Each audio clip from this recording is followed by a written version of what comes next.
Good afternoon, everybody, and welcome back to RobMotive. Today, I'm going to tell you how to ruin your new Toyota Tacoma. Now, let me say first off, I am assuming that when you bought the truck, you took it for a ride.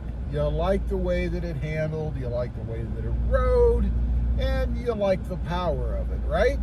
But there's a few things you can do to completely destroy that, to ruin your brand new truck. First of all, and I've done some of these, tires. If you decide to go out, and we all do this, and put on some bigger, heavier, meatier tires, you're gonna affect the ride quality. You know, on my last set, I had E-rated. They were 10-ply tires, right? They were rough, they were firm, they were hard, they were horrid.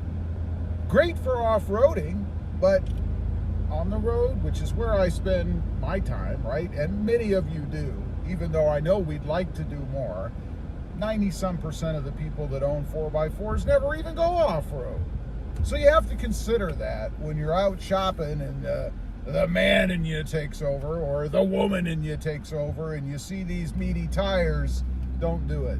I'm telling you, stay away from mud terrains particularly, and E-rated 10-ply tires. They'll ruin your new Toyota Tacoma. Now, along with tires is offset, right?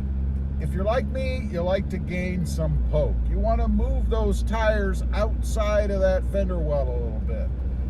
Of course, when you do that, you're going to throw stuff back at the side of your own truck. Little stones and pebbles and things. So you have to do something to compensate for that. Either some sort of a step or a rock slider or something, maybe bigger mud flaps, whatever, to be able to absorb those little pebbles and gravel and junk that you're going to throw back because of that offset.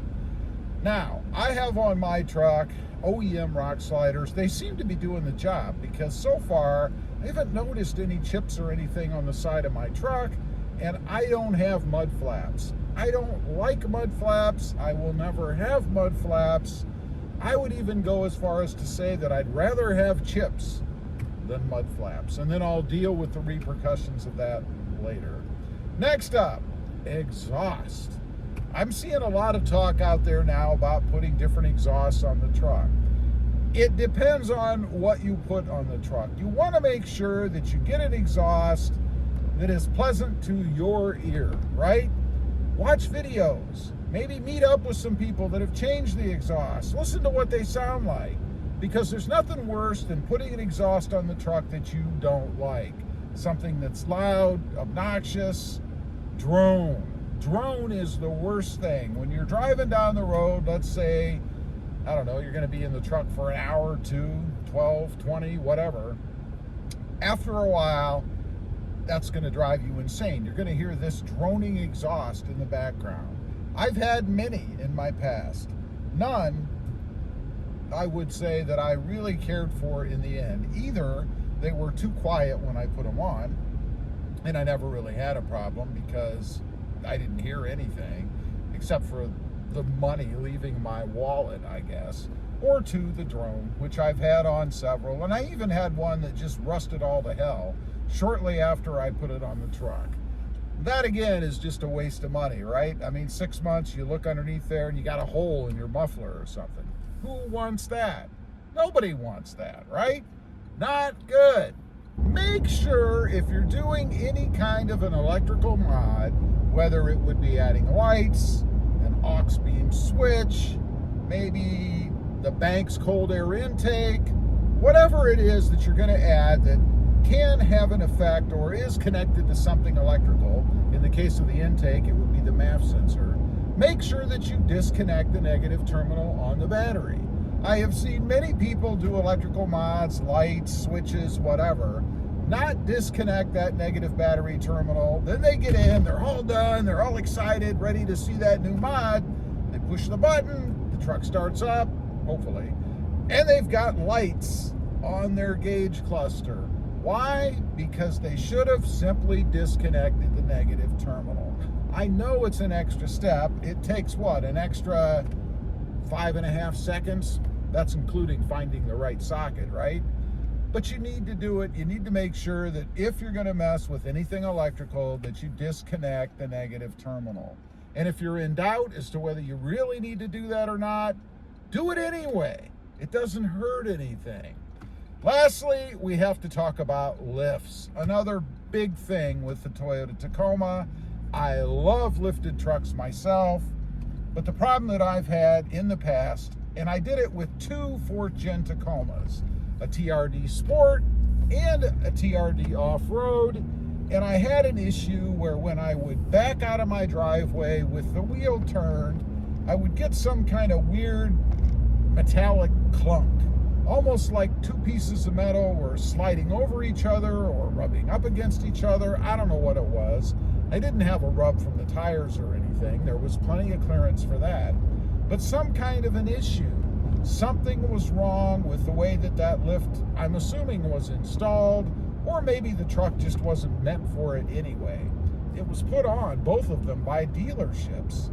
So I really kind of doubt that they used the wrong lift. I think the truck just wasn't meant for it, or they didn't change enough components to compensate for that lift. Now, let me say they were not huge lifts. They were simply level lifts, really just in the front end. I shouldn't say really, it was just the front end. And it was only a spacer type lift, right? Nothing complicated. I would suggest that if you're gonna do a lift, if you're gonna do some sort of a level lift, to go with the Bilstein adjustable shocks. Of all of the lifts that I've done in the past, and I've had many done, those were the only ones, or the only type rather, that actually didn't cause any problems with the truck. The ride quality was still good. Everything was smooth. I didn't have any weird clunkiness, I should say. Nothing unusual. But nonetheless, any kind of a lift, I guess, is still going to rob your ride quality a little bit. And I always think back, or thought back when I did a lift, I have not lifted this truck, that I shouldn't have done it. I've killed some of my ride quality. I'm not happy with the way the truck is. And honestly, that might be some of the reasons why I traded so frequently in the past, because every Tacoma I had, I lifted. I even ruined a seal in the front end once doing that. The seal tore, and I had oil or grease or whatever all over the place. Definitely something that I wasn't happy with. Would have been probably, I don't know, an $800 to $1,500 fix had I fixed it. I actually just traded the truck. But it was my fault, and on that truck, I actually went with I think it was a 3.5-inch lift in the front, and then some sort of compensation in the back. I don't even remember, but it was not good. Anyway, those are just a few ways to ruin your new Toyota Tacoma. Just beware, I guess, when you're doing stuff that there typically is a repercussion if you're doing anything of any major consequence, like a lift, or really even tires, because those are something that you're going to use every day that the truck is riding on. Leave a comment. Let me know if you've ever done anything to ruin your Toyota Tacoma, and what did you do to solve it or fix it? I'd be curious to know. Also, smash that subscribe button if you haven't before, and we'll see you next time on the web.